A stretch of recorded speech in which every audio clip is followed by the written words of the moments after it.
പ്രിയ പ്രേക്ഷകർക്ക് സീരിയൽ ന്യൂസിലേക്ക് സ്വാഗതം. കൂടുതൽ സീരിയൽ ന്യൂസുകൾ അതിവേഗം ലഭിക്കുന്നതിന് ഈ ചാനൽ സബ്സ്ക്രൈബ് ചെയ്യുക. ബെൽ ഐക്കൺ മറക്കാതെ ക്ലിക്ക് ചെയ്യുക.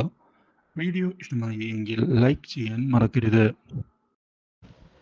കാര്യങ്ങൾ ഇപ്പോൾ പുതിയൊരു വഴിത്തിരിവിലാണ് സംഭവിച്ചിരിക്കുന്നത്.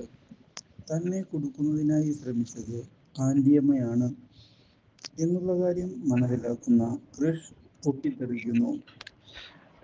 മാനസിയുടെ മുഖമടിച്ച് പൊളിച്ചിരിക്കുകയാണ് കൃഷ്. നിനക്കുള്ളതല്ല ഈ അടി, ഈ ബുദ്ധി ഉപദേശിച്ച ആൻറ്റിയമ്മയ്ക്കുള്ളതാണ്. മനസ്സിലായോ? ആൻറ്റിയമ്മ വരുമ്പോൾ നീ ഈ കാര്യം പറഞ്ഞേക്ക്. നീയല്ല, ഇനി ആര് വിചാരിച്ചാലും കൃഷിനെ കൺമണിയിൽ നിന്ന് അകറ്റാൻ പറ്റുകയില്ല. ഇത് കൃഷ് എടുത്ത തീരുമാനമാണ്.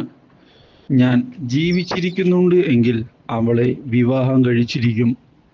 അത് എൻ്റെ തീരുമാനമാണ്. ഇനി ആ തീരുമാനത്തിൽ ഒരു മാറ്റവും സംഭവിക്കുകയില്ല എന്ന് പറഞ്ഞ് ഇറങ്ങിപ്പോകുന്നത് അപ്രതീക്ഷിതമായ തിരിച്ചടിയായിരിക്കുകയാണ് മാനസയ്ക്ക്. ഇതോടെ ഇനി എന്ത് ചെയ്യും എന്ന ചോദ്യം ബാക്കിയാവുകയാണ് മുന്നിൽ. ഒരിക്കലും ഇങ്ങനെയൊരു വഴിത്തിരിവ് പ്രതീക്ഷിച്ചതല്ല. അതുകൊണ്ട് തന്നെ എങ്ങനെ പിടിച്ചു നിൽക്കും മുതലായ ചോദ്യങ്ങൾ മനസ്സിലേക്ക് കടന്നു വരികയാണ്. ഉടൻ തന്നെ ആൻറ്റിയമ്മയെ വിളിച്ച് കാര്യങ്ങൾ അറിയിക്കണം. എന്നാൽ മാത്രമേ എന്തെങ്കിലും ചെയ്യാൻ സാധിക്കൂ എന്ന് മാനസിക്ക് മനസ്സിലാകുന്നു. ഇതോടെ ആൻറ്റിയമ്മയെ ഫോൺ ചെയ്യുന്ന മാനസ, ആൻറ്റിയമ്മ, കാര്യങ്ങളെല്ലാം കൈവിട്ടു പോയിരിക്കുകയാണ്. കൃഷ് ഞാൻ പറയുന്നത് കേൾക്കാതെ ഇവിടെ നിന്ന് പോയിരിക്കുന്നു. എൻ്റെ മുഖത്തടിച്ചിട്ടാണ് പോയത്.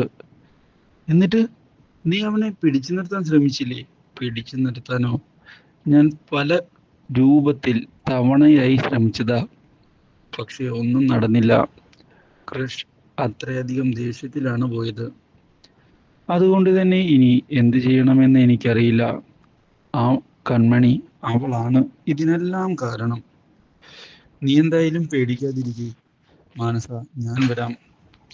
നമുക്ക് ഇതിനൊരു തീരുമാനം ഉണ്ടാക്കാം. നീ ധൈര്യമായിരിക്കെ.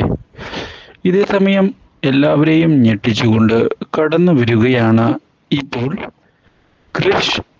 മുന്നിലേക്ക് ഇത് കാണുന്ന SI മുന്നിലേക്ക് വരികയും കൃഷിനെ തടയാൻ ശ്രമിക്കുകയും ചെയ്യുന്നു. ഇത് കാണുന്ന കൃഷ് ആകട്ടെ, എന്നെ തടയാൻ നിങ്ങൾ ശ്രമിച്ചിട്ട് യാതൊരു കാര്യവുമില്ല. ഞാൻ എൻ്റെ കൺമണിയെ സ്വന്തമാക്കും. അതാരൊക്കെ എതിർത്താലും. അങ്ങനെ പറ്റില്ല കൃഷ്, ഇത് കേസായ കാര്യമാണ്. നീ നിയമത്തിനനുസരിച്ച് പോകുന്നതാണ് നല്ലത്. ഇല്ലെങ്കിൽ ബുദ്ധിമുട്ടാകും. പറഞ്ഞേക്കാം. എനിക്കൊരു ബുദ്ധിമുട്ടും ഇല്ല മാഡം.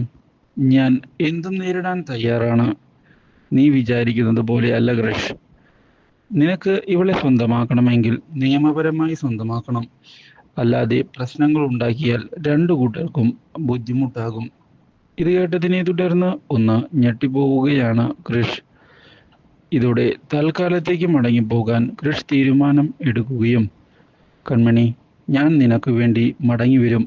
ആ കാര്യത്തിൽ ഒരു സംശയവും വേണ്ട. നിന്നെ ഞാൻ തന്നെ സ്വന്തമാക്കും.